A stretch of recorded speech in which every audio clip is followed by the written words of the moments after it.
시청자 여러분 안녕하십니까? 김동수입니다. 6.17 부동산 대책을 발표한 지도 벌써 일주일이 지났습니다. 이번 대책은 정부가 투기 세력을 잡기 위한 강력한 대책이라고 볼 수 있죠. 하지만 정부가 집값을 잡겠다는 목표에 급급해 시장 상황을 제대로 파악하지 못하고 대책을 쏟아내다 보니 부작용도 만만치가 않습니다. 재건축 아파트에서 2년 이상 거주한 조합원만 분양 신청을 할 수 있도록 한 실거주 요건이 6.17 부동산 대책에 당기면서 후폭풍이 거세지고 있습니다. 이번 대책으로 강남 재건축 아파트는 단기적으로 하락이 예상되고요. 재건축 아파트는 당연히 투자 가치가 없는 것으로 보여집니다. 전세 계약이 만료 시 입주하거나 아예 집을 비워둔 채 거주 요건을 채우겠다는 집주인들이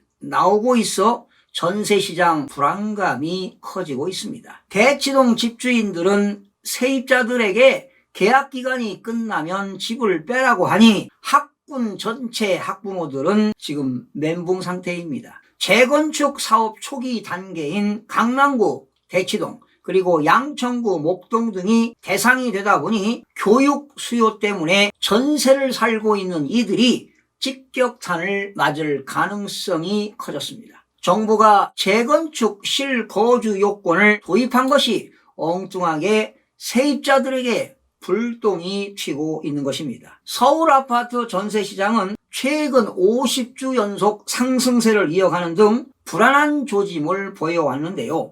이번 대책이 기름을 부을 경우 전세 매물이 줄어들고 가격이 치솟으면서 전세 대란으로 번질 수도 있습니다.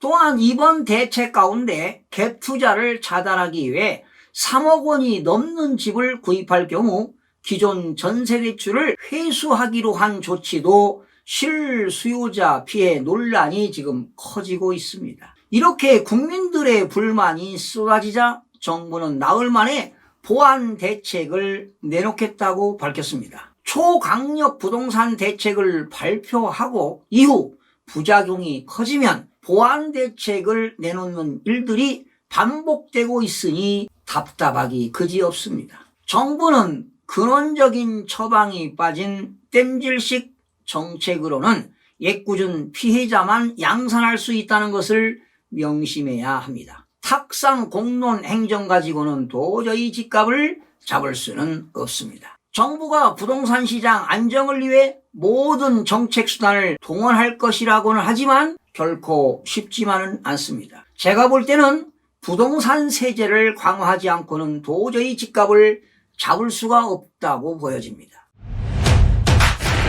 해외 부동산 사례처럼 부동산을 취득하고 보유하고 양도에 관련된 조세를 강화하되 무주택자나 1세대 1주택자에게는 많은 혜택을 줘야 합니다. 그러면 부동산을 취득했을 때 취득세를 한번 살펴보겠습니다. 현재 우리나라는 취득세는요, 취득가액에 따라서 차등이 이루어지고 있는데요. 우리나라 취득세는 지금 1%에서 4% 적용되는 것이 일반적인데요. 실무적으로는 1.1%에서 최고는 4.6%까지 현재 적용되고 있습니다. 현재 우리나라에서는 그 아파트 취득 가격이 6억 원 이하이면서 85제곱미터 이하일 때는 1.1%를 적용하고요. 85제곱미터를 초과할 때는 1.3%를 현재 적용하고 있습니다. 그러나 여러분들이 상가라든가 토지를 취득하게 되면 4.6%의 취득세를 부과하고 있습니다. 저는 이런 제안을 하고 싶습니다. 만약에 무주택자가 소형주택입니다. 40제곱미터 이하의 주택을 사게 되면 취득세를 면제해주고, 그리고 40제곱미터 초과 60제곱미터 이하인 주택을 취득하게 되면은 차등을 두어서 취득세를 좀 감면해주는 그런 정책도 고려해 볼만 합니다. 하지만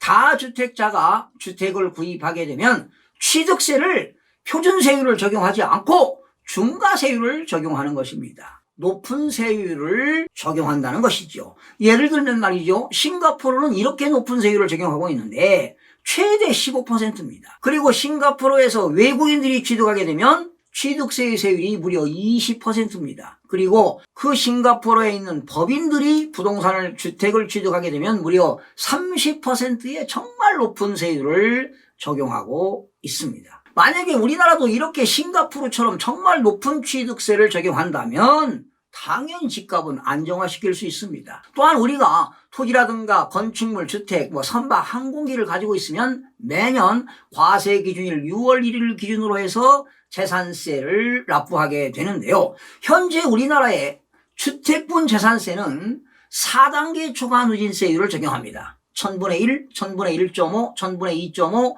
1000분의 4 현재 4단계 초과 누진세율을 적용하는데요. 구체적으로 말씀드리면 그 재산세, 주택에 대한 재산세 과표가 1단계는 6천만 원 이하이게 되면은 1000분의 1을 적용합니다. 그리고 2단계는 6천만 원 초과 1억 5천만 원 이하일 때는 1단계에서 산출된 6만 원 플러스 그리고 6천만 원 초과 금액에 대해서는 1000분의 1.5를 적용합니다. 그리고 3단계는 1억 5천만 원 초과 3억 원 이하일 때는 19만 5천 원 플러스 1억 5천만 원 초과분에 대해서는 1000분의 2.5의 세율을 적용합니다. 그리고 4단계는 과세 표준이 3억 원을 초과하게 되면 57만 원 플러스 3억 원 초과 금액에 대해서 1000분의 4를 적용해서 현재 우리나라의 주택분 재산세는 4단계 초과 누진세율을 적용하는데 제 개인적인 생각입니다. 지금 과표가 3억 원을 초과할 때는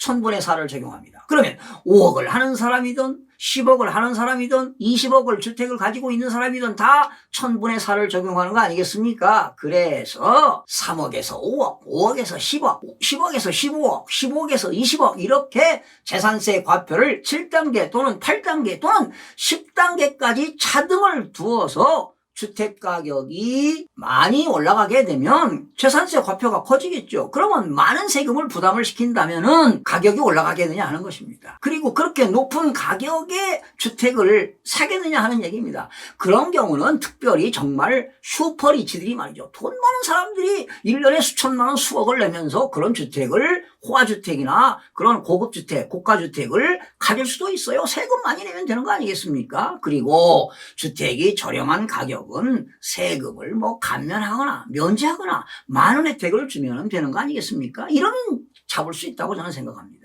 자, 그런데요. 현재 우리나라의 주택분 재산세는 4단계 초과 누진세율을 적용하고 있는데 현실적으로 지금 저는 개인적으로 볼 때는 맞지 않는 세율 구조라고 봅니다. 지금 오랫동안 이런 세율을 적용했는데 그 많은 국회의원 중에 어느 한 사람이 말이죠. 이런 지방세법 재산세의 세율에 대해서 대표 발의를 할 한 국회의원이 한 사람도 없다는 것이 국민 한 사람으로서 서글프다는 얘기입니다. 그래서 제가 볼 때 재산세 과세 표준과 세율 기조를 많은 구조로 변화시킨다면은 당연히 집값은 안정화시킬 수 있을 것입니다. 또한 아울러 이런 서민들에게는 가격이 낮은 주택을 소유하고 있는 사람들은 재산세를 감면해 주거나 또는 면제해 주는 그런 제도를 도입하면 되는 거 아니겠습니까? 또 양도시에 부과되는 세금이 뭐가 있습니까? 양도소득세입니다. 양도소득은 양도차익이라고 하는 이익이 생겼을 때 내는 세금입니다. 즉 자본이득세라고 하는데요. 이러한 양도소득세도 말이죠. 1세대 1주택 비과세 요건을 영국이라든가 프랑스처럼 엄격하게 강화할 필요가 있습니다. 이제는 취득한 이후에 임대 사실이 없어야 된다는 것입니다. 그리고 1세대 1주택은 보유 요건과 거주 요건을 정부가 강화시키면 되는 겁니다. 그러나 대한민국의 국민들은 거주 이전에 의무가 있기 때문에 1세대 1주택이라 하더라도 부득이한 사유가 발생해서 주거 이전을 목적으로 이사가고 집을 팔 때는 정부가 좀 비과세라든가 감면 혜택을 그러한 주는 정책도 많이 수립하는 것이 바람직하지 않을까 이런 생각을 해봅니다. 그래서 결과적으로 1세대 1주택자도 비과세해주는 외외 규정을 많이 두면 되는 겁니다. 부득이한 사유가 있을 때 혜택을 주는 거 아니겠습니까? 예를 들면 직장이라든가 아이들 교육 문제라든가 질병 문제라든가 요양 문제 다양한 것들을 혜택을 주면 되는 겁니다. 그래서 이제 다주택자가 부동산을 양도하면 현재도 표준세율의 1세대 2주택은 10% 중과하고 1세대 3주택 이상은 20%를 중과하고 있는데 정말 많은 주택을 보유하고 있는 사람들은 더 많은 중과세를 적용해서 양도소득세를 부과한다면 당연히 시가 안정화될 수 있을 것입니다. 그리고 다주택자들의 말이죠. 임대소득의 그 세제를 더욱더 강화하고 말이죠. 혜택 주는 걸 없애야 됩니다. 그렇다면 그런 과열이 일어나겠습니까? 여러분들도 다 아시다시피 현재 우리나라는 조정 대상 지역 중에서 말이죠. 2년을 보유하고 또 2년을 거주한다면 당연히 비과세 혜택을 줍니다. 또한 1세대 1주택이라 하더라도 고가주택입니다. 9억 원을 초과하는 주택을 10년 이상 보유하고 양도하게 되면 장기 보유 특별공제 최고 80%까지 공제해 주고요. 그러나 다주택자들은 현재 15년 이상 보유하게 되면 30%까지 공제해주는 제도가 있기 때문에 현재 우리나라는 상대적으로 실거주 요건이 엄격하지는 않습니다. 결과적으로 혜택이 많다는 것이지요. 그래서 결론적으로 부동산 조세를 강화하지 아니하면 현금 부자들은 즉즉 현상이 계속 일어날 것입니다. 현금 부자들은 알다시피 탐욕이 강합니다. 지금 문재인 정권 들어서서 아파트 가격이 지금 계속 상승하고 있지 않습니까? 그러다 보니까 서민들은 상대적인 박탈감을 느끼면서 일에 대한 의욕도 상실되어 가고 있습니다. 바로 국가적으로 비생산적인 일 아니겠습니까? 특히 20, 30대들은요. 청약까지 포기하는 세대들이 속출되고 있습니다. 정부는 말이죠. 이렇게 실거주자 위주로 부동산 세제를 개편해서 집값 가열을 부추기는 다주택자나 갭 투자자들의 세 부담을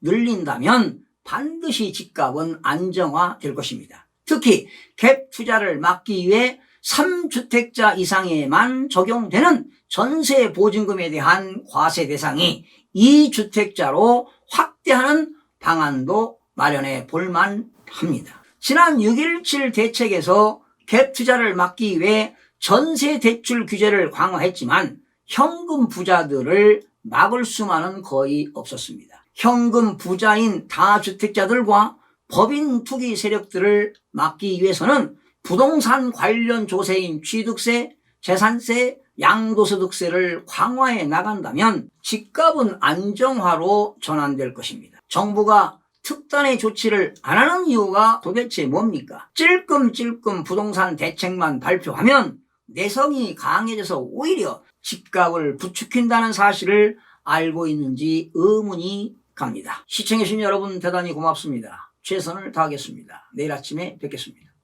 마음이 드셨다면 구독, 좋아요 꼭 부탁드리겠습니다. 고맙습니다.